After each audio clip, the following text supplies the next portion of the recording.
में हम लोगों ने राजस्थानी शैली पढ़ी है, जिसको हम लोगों ने पूरा कर लिया है। अब हम आज की क्लास में दक्कनी शैली पढ़ेंगे और दक्कनी शैली पढ़ने के बाद पहाड़ी शैली को पढ़ेंगे, और संभवतः रही तो होली के बाद आपकी यूरोपियन की क्लास भी स्टार्ट कर दी जाएगी। तो आज की शैली में हम लोग पढ़ेंगे दक्कनी शैली। ये जो दक्कनी शैली है, इसका जो उद्भव हुआ है, समय माना जाता है कि ये 16वीं से लेकर 19वीं ईस्वी तक दक्कनी शैली का उद्भव हुआ।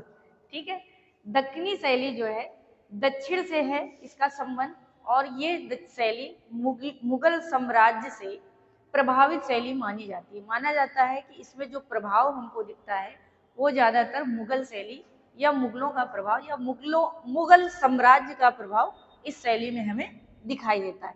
हालांकि दक्षिणी शैली हमारे मंदिर की विशेषता में भी बहुत जानी जाती है कि दक्षिण की जो पद्धति है नागर और द्रविड़ शैली, तो वो दक्षिणी शैली ही जानी जाती है। लेकिन यहाँ पे आप 4 क्षेत्र पढ़ेंगे, बीजापुर, अहमदनगर, गोलकुंडा और हैदराबाद। तो पहले आज दक्षिणी शैली में पहले दक्षिणी शैली का जो है आप परिचय पढ़ लीजिए। ठीक है, इसका समय क्या माना गया? समय माना गया 1600 से लेकर 1600 ईस्वी से 19वीं ईस्वी तक ये रही। ठीक है, यानी इसका समय रहा। मुख्यतः ये शैली जो है दक्षिण के मुस्लिम समुदाय से जुड़ी रही। मुख्यतः ये शैली दक्षिण मुगल साम्राज्य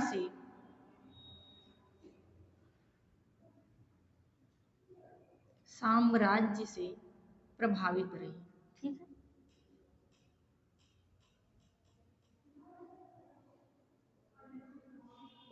यानी इसमें कहीं ना कहीं मुगल साम्राज्य की हमें परछाई दिखाई देती है। ठीक है, तो साम्राज्य जो मुगल शैली का माने अगर, तो दक्षिण या मुगलों शासक का कहीं ना कहीं इनमें संरक्षण रहा।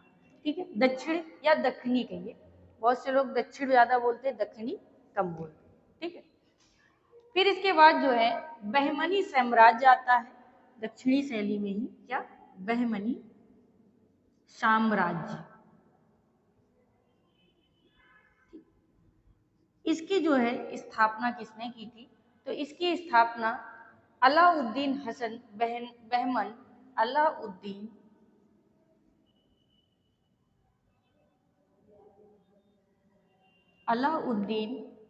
हसन बहमन शाह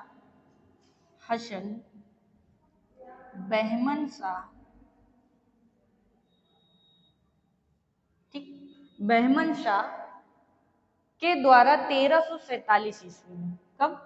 शाह के द्वारा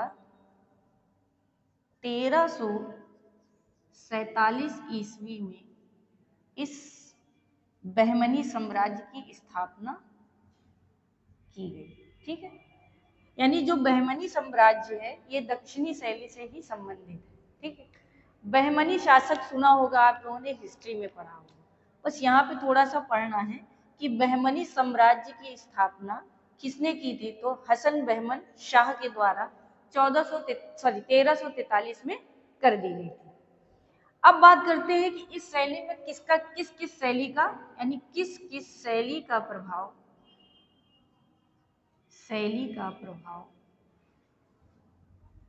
दक्षिण शैली में पड़ा। यानी ये जो शैली थी इसके पूर्व की जो शैलियां थी उनका प्रभाव इस शैली पर पड़ा। तो वैसे भी मुगल साम्राज्य हमारा ईरान से ही चालू होता है, तो इस शैली में ईरानी प्रभाव, ईरानी, मुगल और पाश्चात्य तीनों दिखाई दिया। यानी ईरानी, मुगल और पाश्चात्य यानी जिसे आप लोग यूरोपियन कहते हैं। तो दक्षिण शैली जो है प्रभावित थी वो ईरानी शैली से, मुगल शैली से और आपकी पाश्चात्य यानी यूरोपियन शैली से ये प्रभावित रही। ठीक है, अगर आपसे पूछ ले दक्षिणी शैली में मुख्य रूप से किसका प्रभाव दिखाई देता, तो इन्हीं तीनों का दिखाई देता है, लेकिन ऑप्शन में हो सकता है दो में से एक ही रहे। तो याद रखिएगा ईरानी भी सही है, मुगल भी सही है और आपका पाश्चात्य भी सही है, लेकिन ज्यादातर ईरानी से ही ऑप्शन पुट अप किया जाता है। ठीक है, ऑप्शन में ईरानी ही ज़्यादा मिलता है कि ये ईरानी शैली से प्रभावित रही। ठीक है, इसके बाद दक्षिण शैली के यानी इस शैली में जो प्रभाव ये दिखा, इसके बाद यहाँ पे कुछ मुगल कालीन या उसी दरबार, देखिए एक दरबार को छोड़ के दूसरे दरबार में चित्रकार पलायन करते थे। ठीक है, एक शैली मान लीजिए एक राज्य समाप्त हुआ, दूसरा नया आया, तो जाहिर सी बात है अपनी जीविका के लिए लोग दूसरे साम्राज्य को अपनाएंगे। तो अब बात करेंगे प्रमुख चित्रकार। प्रमुख चित्रकार, चित्रकार कौन कौन से हैं ये देख लीजिए, यानी प्रमुख जिनके बारे में जो दक्षिणी शैली से जुड़े हुए हैं। तो मीर हाशिम, रहीम, हैदर अली, मीर हाशिम, रहीम, हैदर अली। पूछता है, 4 ऑप्शन रख के पूछेगा कौन सा कलाकार किस शैली से संबंधित है। ठीक है, इब्राहिम खान, हैदर अली, इब्राहिम खान,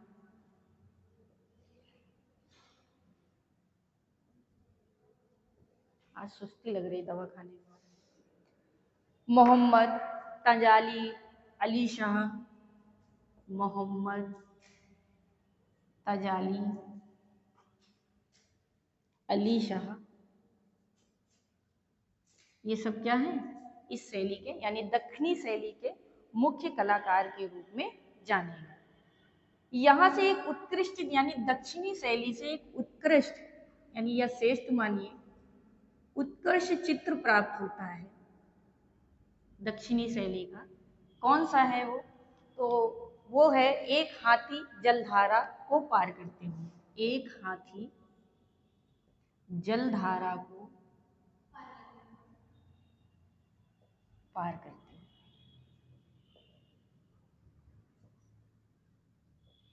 अब ऐसा टाइटल लिखकर आपसे पूछ ले यह चित्र किस शैली से संबंधित है, तो दक्षिणी शैली से संबंधित है। इसके बाद नोट करके एक लिख लीजिए, नोट करके नोट ये है कि चीनी पोर्सलीन, चीनी पोर्सलीन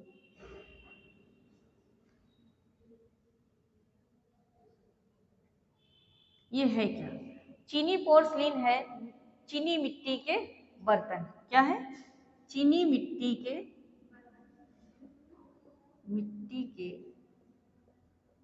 बर्तन। ठीक है, लोग आजकल बहुत यूज कर रहे हैं ना चीनी मिट्टी के बर्तन। तो चीनी मिट्टी के बर्तन लगाने का बाजार, लगाने का बाजार। देखिए जो ये नाम दिया गया चीनी पोर्सलीन, तो ये दिया गया है बाजार का नाम, यानी इस नाम से यहाँ चीनी मिट्टी के बर्तनों की दुकान लगती थी और लोग उसे कहते थे पोर्सलीन बाजार को। इसके बाद अब बात करेंगे कि हम दक्षिणी शैली में, ठीक है, दक्षिणी शैली में कौन कौन से क्षेत्र पढ़ेंगे, है ना। इसके अंतर्गत हम लोग पढ़ेंगे बीजापुर, अहमदनगर, बीजापुर, अहमदनगर, गोलकुंडा और हैदराबाद। यानी दक्षिणी शैली के अंतर्गत हम इन 4 क्षेत्रों को पढ़ेंगे। ठीक है, कि दक्षिणी शैली से अब आपसे पूछ ले कि दक्षिणी शैली से कौन कौन से क्षेत्र संबंधित हैं, तो ये 4 क्षेत्र संबंधित हैं, बीजापुर, अहमदनगर, गोलकुंडा और हैदराबाद। अब आज हम सबसे पहले पढ़ेंगे बीजापुर। ठीक है, दक्षिणी शैली में पहला क्षेत्र है आपका बीजापुर। क्या हुआ? बीजापुर।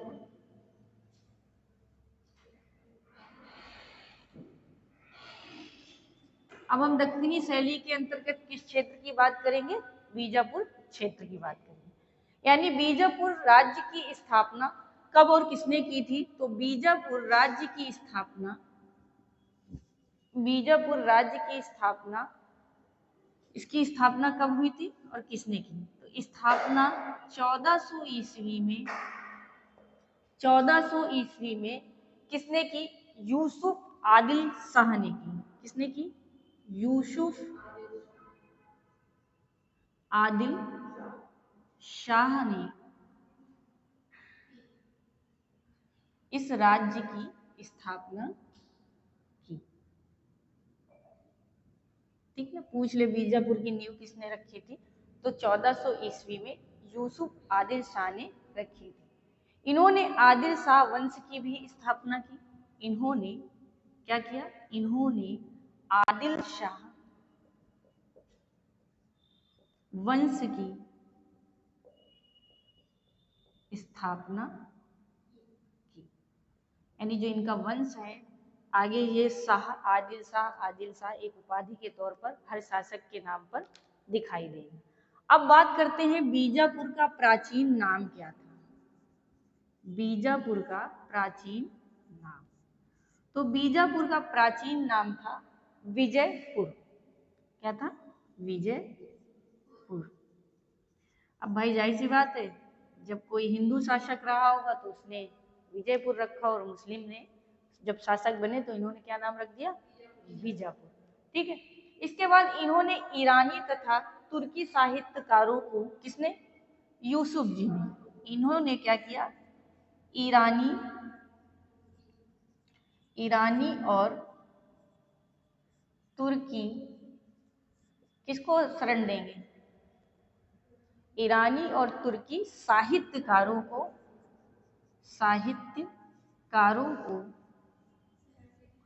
सहमति क्या दी? निमंत्रण दिया। साहित्यकारों को अपने दरबार में आमंत्रित या निमंत्रित किया। अब ये निमंत्रण वाला निमंत्रित नहीं है, ठीक है, निमंत्रण वाला दूसरी तरह लिखा जाता है। तो क्या किया? निमंत्रित किया।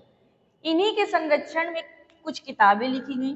किनके? यूसुफ आदिल शाह के समय में ही क्या हुआ? कुछ ग्रंथ लिखे गए। और वो ग्रंथ कौन कौन से थे, किस आधार पर? तो जैसे कुरान शरीफ,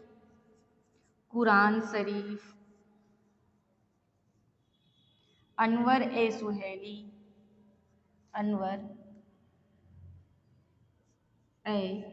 सुहेली, ठीक है, ये सब पंचतंत्र का अनुवाद है। अनवर ए सुहेली, कुरान शरीफ, यूसुफ जुलेखा, इन्होंने अपने नाम से भी लिखाया, यूसुफ जुलेखा आदि ग्रंथ इन्होंने अपने शासनकाल में लिखवाए और चित्रित भी कराए। इसके बाद इनका पुत्र हुआ, किसका? यूसुफ आदिल शाह का। इनके पुत्र का नाम क्या था? तो वो देख लीजिए। तो यूसुफ आदिल शाह का पुत्र इस्माइल आदिल शाह कौन हुआ? इनका पुत्र इस्माइल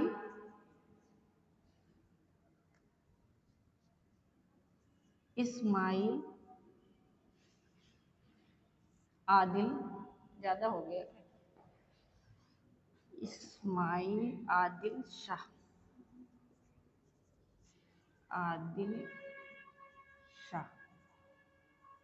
ये क्या था? ये किसका पुत्र था? यूसुफ आदिल शाह का पुत्र था।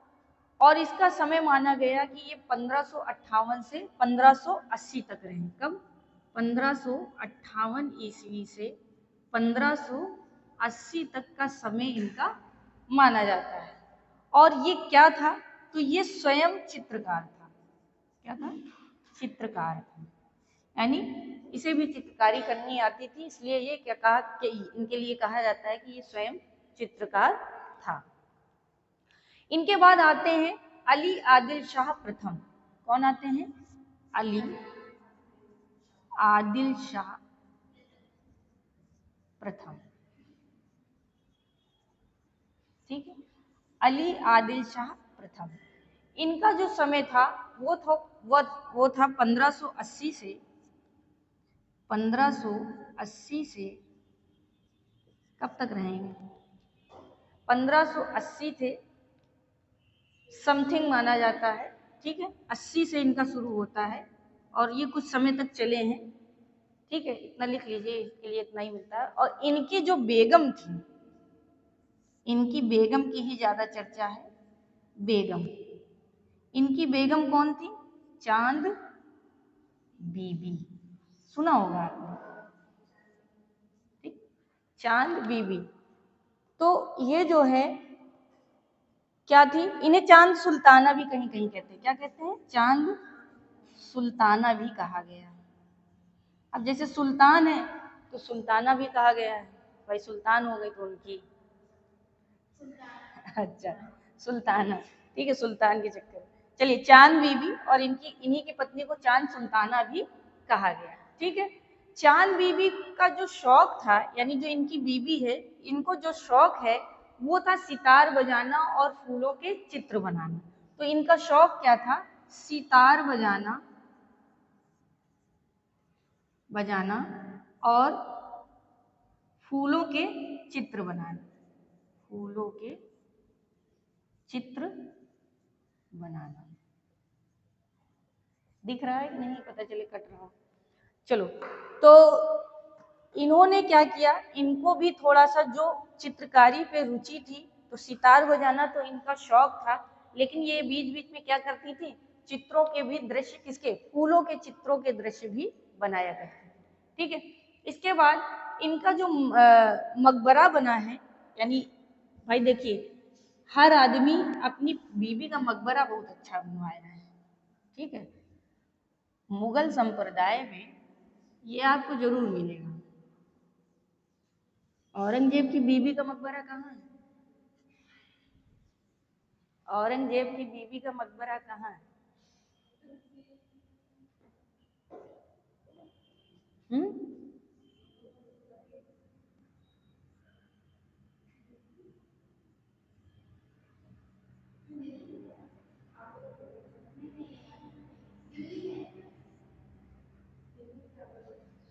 हैदराबाद में कि औरंगाबाद में? ताजमहल की पूरी फुहड़ नकल क्यों, कौन है? इसी का तो, इसी की बीवी का मकबरा है। क्या है, भूल रहे हैं? जो कि प्रसिद्ध है बीबी का मकबरा। वाह बच्चों वाह, जाओ रिवीजन करो। चलिए, पढ़ते हो यहीं बैठ के, याद नहीं। चांद बीबी का मकबरा, यानी जो चांद बीबी थी, इनका जो मकबरा है ये कहाँ स्थित है? तो ये अहमदनगर में। कहाँ है? अहमदनगर में। पूछा जाता है चांद बीबी का मकबरा कहाँ बना है, किनकी पत्नी थी? अभी पढ़ा है, अली आदिल शाह प्रथम की ये पत्नी थी, और सितार बजाना इनका शौक था, फूलों की आकृति बनाना इनका शौक था। इनका मकबरा कहाँ है? अहमदनगर में। अली आदिल प्रथम हैं, जो अली आदिल प्रथम, ठीक है, अली आदिल प्रथम, इन्होंने 1570 ईस्वी में, 1570 ईस्वी में, ठीक है, क्या किया इन्होंने? नुजूम अल उलूम, क्या? नुजूम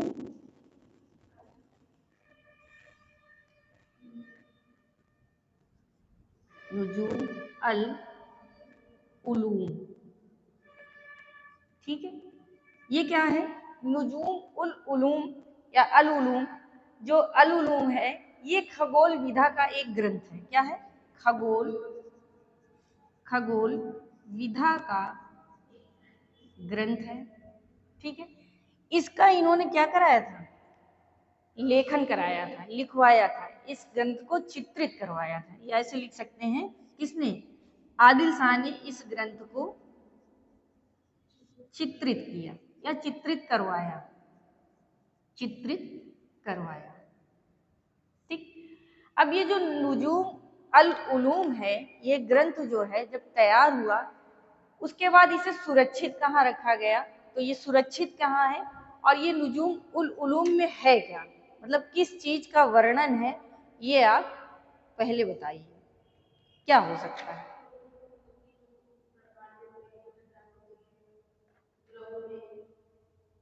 हुँ?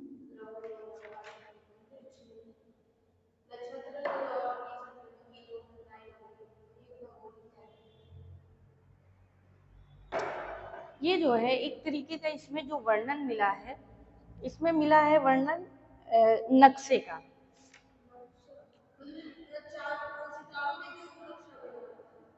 हाँ, चलिए देख लीजिए ये सुरक्षित कहाँ, फिर वो भी बताते हैं सुरक्षित कहाँ है। तो ये जो सुरक्षित है, ये सुरक्षित है चेस्टर बिट्टी लाइब्रेरी, चेस्टर बिट्टी लाइब्रेरी। आज एक ही क्लास लेंगे आयुषी, क्योंकि लेते नहीं बन रहा, तर्ज नहीं बन रहा है हमसे। तो जो ये कहाँ सुरक्षित है, चेस्टर बिट्टी लाइब्रेरी, और ये है कहाँ, डबलिन आयरलैंड में। कहाँ है, डबलिन आयरलैंड में स्थित है, यानी सुरक्षित है। और ये चेस्टर बिट्टी लाइब्रेरी डबलिन में यानी आयरलैंड में है, वहाँ ये जो है सुरक्षित रखी गई है। ये है क्या, तो इसमें 876 चित्र हैं। कितने, 876 चित्र हैं इसमें, ठीक, मतलब कितने संख्या में, और 140 नक्शे तथा तालिकाएं, 140 नक्शे, नम से न लगे आप लोगों को, नक्शे और तालिकाएं।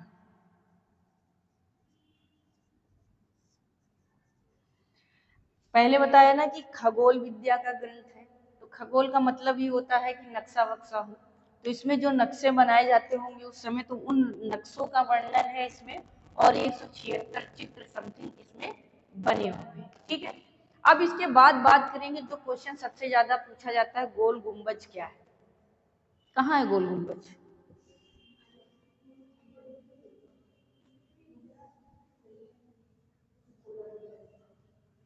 गोलकुंडा की गोल गुंबज, चलिए, गोल गुंबज यानी मोहम्मद आदिल शाह ने, किसने, मोहम्मद आदिल शाह ने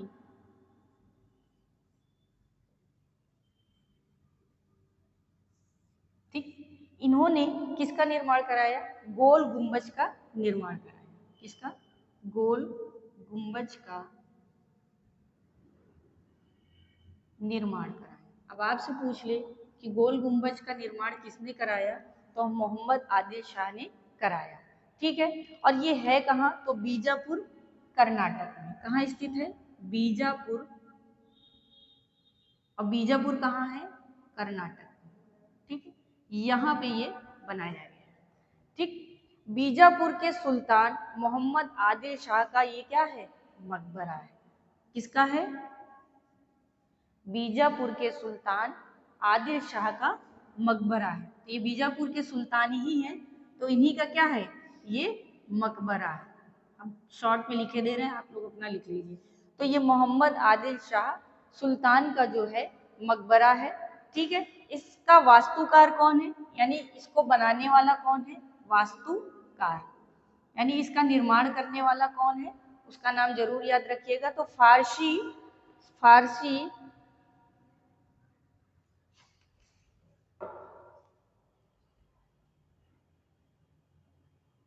किताब लाओ जरा सवाल।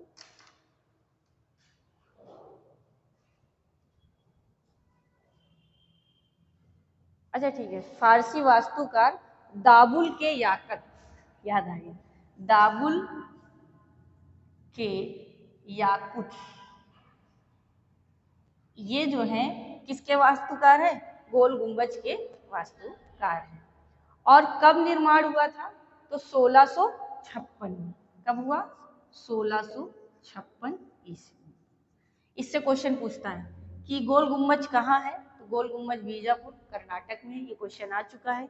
अब हो सकता है पूछ ले वास्तुकार कौन है, तो दाबुल के याकूत हैं और 1556 में निर्माण हुआ था। ये है क्या, मोहम्मद आदिल शाह का मकबरा है।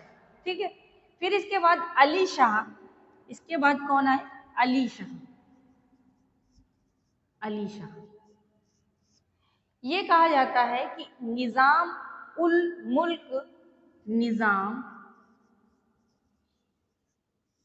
उल, ठीक है, उल मुल्क आसफ, मुल्क आसफ, नामे याद हो जाए आप लोग बहुत, शाहदुती, शाहदुती, छोटा नाम है। द्वितीय के व्यक्ति चित्र को हीरो से सजवाया था। द्वितीय के व्यक्ति चित्र को हीरो से सजवाया था।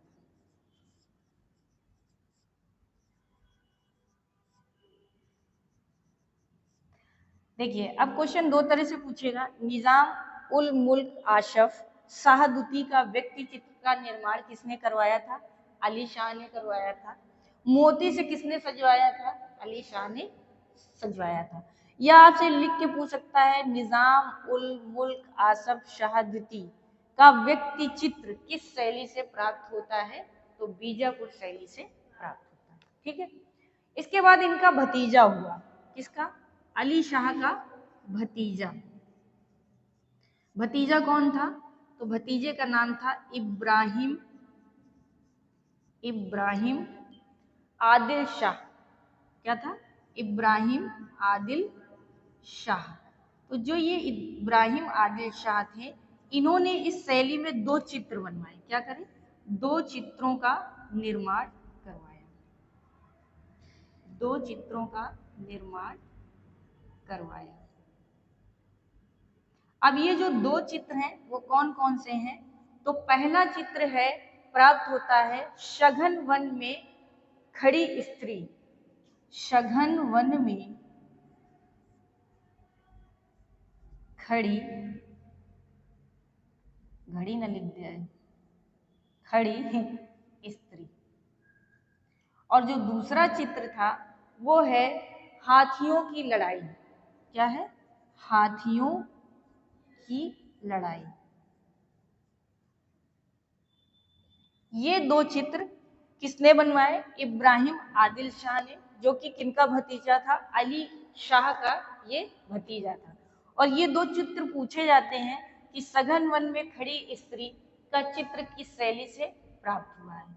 और आप सोच शायद बदामी अदामी लगाए हैं, वहां भी खड़ी पड़ी स्त्रियां हैं कि नहीं, जोगी मारा में बैठी हुई शोका हो सकता लगाया है। तो ये याद रखिएगा, ये किस शैली से है, बीजापुर शैली से इसका संबंध है। ठीक है, इसलिए इसको पढ़ाया गया। अब ये सुरक्षित कहाँ है, भारत इतिहास संशोधन मंडल कहाँ सुरक्षित है, भारत इतिहास, भारत इतिहास संशोधन मंडल, मंडल पूना में ये दोनों सुरक्षित रखे गए, जहां आज भी आप जाके देख सकते हैं। इसके बाद इब्राहिम आदिल शाह द्वितीय आए। ये कौन थे, ये मान लीजिए प्रथम थे। अब हम द्वितीय की बात करेंगे। देखिए इनमें चलता था, एक ही नाम से होते थे, द्वितीय, प्रथम, तृतीय और चतुर्थ तक मिल जाए, ऐसा हिस्ट्री में है। ठीक है, इसके बाद एक शासक हुए कौन, इब्राहिम आदिल शाह द्वितीय, इब्राहिम आदिल शाह द्वितीय। ठीक है, इनको पढ़ लीजिए, इन्होंने क्या किया, तो ये संगीत प्रेमी शासक थे। कैसे, ये संगीत प्रेमी शासक थे।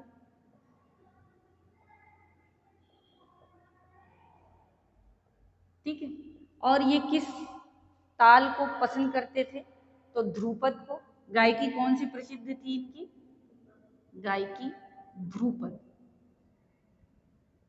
ठीक है, इसमें ये क्या करते थे, संगीत करना और करवाना और राजाओं का यही काम ही था और काम ही नहीं था। तो ये इनके समय की पूछी जाए किस गायकी किसमें थी, ध्रुपद ताल में। ठीक है, इसके बाद ये संगीत प्रेमी तो थे, फिर इन्होंने जो है एक ग्रंथ की रचना करवाई। ग्रंथ कौन सा था, नवरस। और इसी को अगर फारसी में बोलेंगे तो क्या बोलेंगे, किताब ए नवरस। किस नाम से भी जानी जाती है, किताब ए नवरस। ठीक, ये भी लिख के आ जाए, चाहे नवरस लिख के आए। तो किसने इस ग्रंथ की रचना कराई थी, तो इब्राहिम आदिल शाह दुती ने कराई थी। ठीक है, इसके बाद इन्होंने जो है, इनके समय में गायकी पसंद होने के कारण इन्होंने रागमाला पर आधारित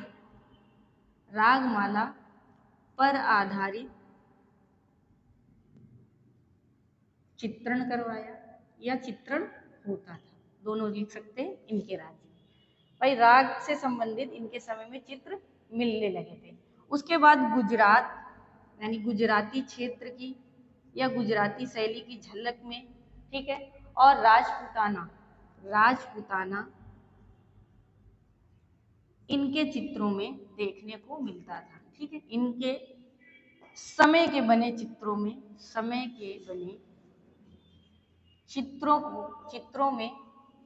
देखने को मिलता था। ठीक है, तो ये थे आपके इब्राहिम आदिल शाह दुती। अब इनकी जो उपाधि थी, यानी इनको उपाधि कौन सी दी गई थी, उपाधि लिख लीजिए। इन्हें उपाधि दी गई थी जगत गुरु, और पहले तो इनको कहा जाता था जगत गुरु, और दूसरा इनको क्या कहा जाता था, अंबाला गुरु। ठीक है, अंबाला गुरु, ये क्या थी इनकी उपाधि। ठीक, किसकी, इब्राहिम शाह दुती। फिर इन्होंने जो है नवरस नगर की भी स्थापना कराई। किसने, आदिल शाह ने क्या कराया, नवरस नगर की स्थापना करवाई। नगर की स्थापना भी की। ठीक, अब आपसे पूछ सकता है इस किताब के आधार पर इतने सारे क्वेश्चन हैं कि नवरस किसके समय का है या ग्रंथ है, इब्राहिम आदिल शाह द्वितीय और प्रथम जरूर याद रखें। तो ये द्वितीय थे। इन्होंने नवरस नगर की भी स्थापना कराई, किताब नवरस भी लिखवाया, संगीत के प्रेमी शासक थे, ताल इनके यहाँ ध्रुपद प्रसिद्ध थी गायकी की, और जगत गुरु और अंबाला इनकी उपाधि थी। ठीक है, इब्राहिम आदिल शाह के की और भी अभी आगे बात करते हैं इन्हीं से संबंधित।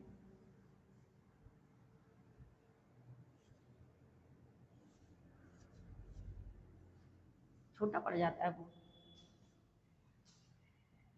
इब्राहिम आदिल शाह के समय में बीजापुर जिले के, यानी इन्हीं के समय में कहा जाता है कि बीजापुर जिले में,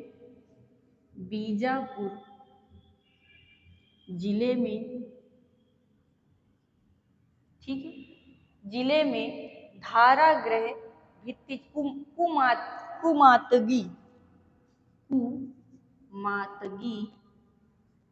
ठीक है, इसी को कहा गया है बना धारागृह, कुमादकी में बना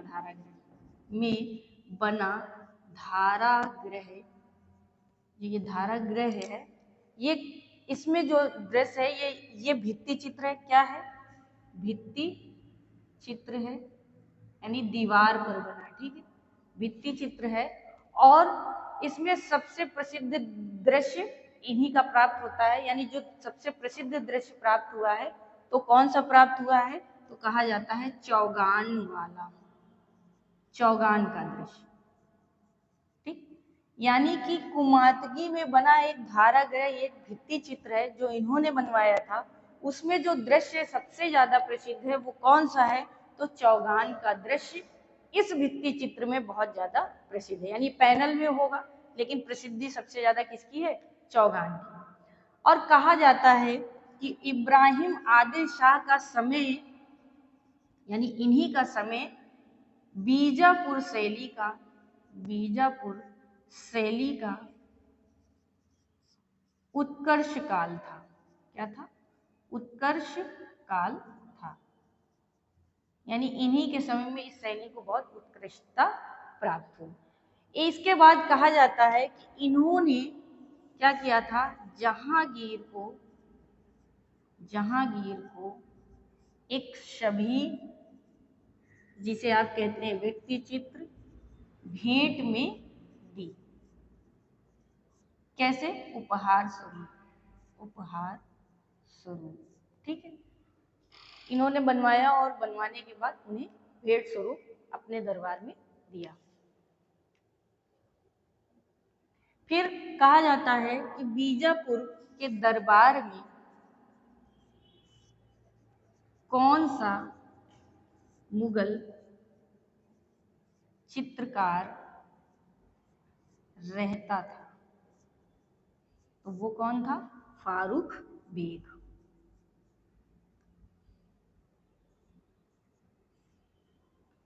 क्योंकि फारूक बेग का संबंध मुगल शैली से भी है। फिर बाद में आके ये बीजापुर में भी इनके दरबार में रहा। ठीक है, मुगल चित्रकार हासिम हुए फिर इनके बाद, मतलब जो ज्यादा श्रेष्ठ है। हासिम की बात पहले भी कर चुकी है, मुख्य चित्रकार के रूप में। तो मुख्य चित्रकार के रूप में कौन? हाशिम। कहा जाता है इनके लिए कि हाशिम जो है सुल्तान आदिल शाह के संपर्क में रहे। किनके? सुल्तान आदिल शाह के संपर्क में रहे, या इनके दरबार में, ऐसा भी आप लिख सकते हो। इसके बाद बीजापुर से 150 किलोमीटर दूर, ठीक है, बीजापुर से 150 किलोमीटर दूर 1583 ईस्वी में, कब? 1583 ईस्वी में, ठीक है, 83 ईस्वी में कलाकृतियों की एक दुकान स्थापित की गई। किसकी? कलाकृतियों की एक दुकान स्थापित की गई। अब भाई रोजगार तो ढूंढेंगे, ठीक है। दुकान जब स्थापित की तो स्थापित होने के बाद नाम, या किस नाम से जानते थे? तो जेम्स स्टोरी। किस नाम से? James story. ठीक है, पूछ ले जेम्स स्टोरी क्या है। इसके बाद दक्षिणी शैली का जो केंद्र मानते हैं, यानी जो ये शैली है दक्षिणी, इसका मुख्य केंद्र जो है क्या रही? तो मुख्य केंद्र बीजापुर शैली रही। होता ना, हर शैली का कुछ ना कुछ मुख्य केंद्र, तो दक्षिणी शैली का मुख्य केंद्र बीजापुर शैली को माना गया। इसके बाद यहां से एक दृश्य प्राप्त होता है उद्यान में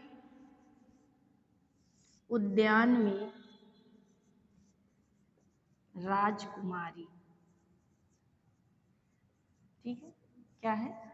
उद्यान में राजकुमारी।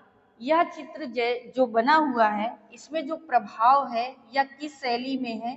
तो जो प्रभाव देखा गया और जिस शैली में बना कहा जाता है तो वो है पाश्चात्य शैली। यानी आपसे पूछे उद्यान में राजकुमारी, इस दृश्य में किस शैली का प्रभाव दिखाई देता है? तो पाश्चात्य शैली का प्रभाव इस दृश्य में दिखाई देता है। और जो ये लघु चित्र है, ठीक है, उद्यान में राजकुमारी, ये कैसा चित्र माना गया है? लघु चित्र। लघु का मतलब होता है छोटा। ठीक है, इसके बाद गोलकुंडा में जो एक दृश्य और बना हुआ है, नोट करके लिख लीजिए, ये पूछा जाता है और शायद किताबों में इसका दृश्य भी बना हुआ है, नोट करके लिखिए। गोलकुंडा में बना दृश्य, और वो दृश्य क्या है? और ये दृश्य बहुत पूछा जाता है, चांद बीबी पोलो खेलते हुए। क्या है? चांद बीबी पोलो खेलते हुए। ये पूछा गया है, चांद बीबी पोलो खेलते हुए किस शैली से संबंधित है? तो किससे है? बीजापुर से है। कब बना था? 1700 लेके 1700 ईस्वी से 1750 के आसपास ये बनकर तैयार हुआ और रखा कहाँ है? राष्ट्रीय संग्रहालय नई दिल्ली में। कहाँ? राष्ट्रीय संग्रहालय नई दिल्ली। तो आज की क्लास के लिए बस इतना ही। आगे कल दक्षिणी शैली में और शैली पढ़ेंगे। आज बस यही क्लास हो।